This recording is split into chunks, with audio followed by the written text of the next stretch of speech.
Hello అండి. So, లేట్‌గా post చేసినందుకు సారీ. బట్ నేను కొంచెం బిజీగా వరలక్ష్మి వ్రతము అండ్ దాంతో పాటు మనకి రాఖీ పండుగ గూడా వచ్చింది కాబట్టి, ఈ వీడియో అప్‌లోడ్ చేయడం చాలా లేట్ అయిందనమాట. సో, కాకపోతే ఏంటంటే మేము లాస్ట్ ఇయర్ ఇదే టైంకి గృహప్రవేశం చేశామనమాట. అదే మళ్ళీ ఈ ఇయర్ ఫస్ట్ వరలక్ష్మి వ్రతం కొత్త ఇంటికొచ్చిన తర్వాత ఫస్ట్ వరలక్ష్మి వ్రతం అనమాట. సో, నేనింకా ఇంతకుముందు ఎప్పుడూ చేయలేదండి. ఫస్ట్ టైం చేశాను.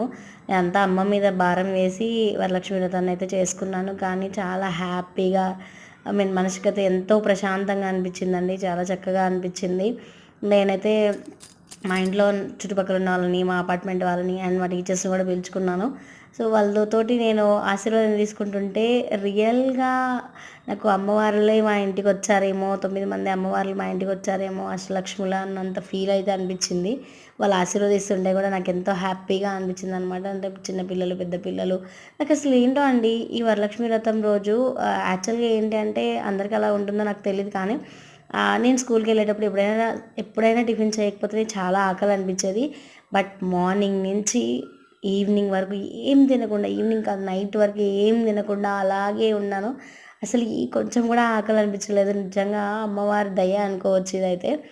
అండ్ ఇంకొకటి ఏంటంటే ఎంత చక్కగా జరుపుకున్నాను. కొంచెం చిన్న డిసప్పాయింట్ అయితే ఉందండి. ఏంటంటే డిసప్పాయింట్ మా సార్ అనేది డ్యూటీకి వెళ్ళారనమాట. సో, మా సార్ లేరు. ఇంక పోలీస్ వాళ్ళతో తెలిసిందే కదా! వాళ్ళు ఎప్పుడు పండుగ రోజు వాళ్ళు ఉండరన్న విషయం. సో, నేనే రియలైజ్ అయ్యాను. దాన్ని ఎలా ఫుల్‌ఫిల్ చేసుకున్నానంటే వీడియో కాల్ చేసేసి, వీడియో కాల్‌లో ఆశీర్వాదం అయితే తీసుకున్నాను. నాకైతే ఎక్కడో ఫారిన్ కంట్రీస్‌లో ఉన్నట్టు అంత ఫీల్ అనిపించింది.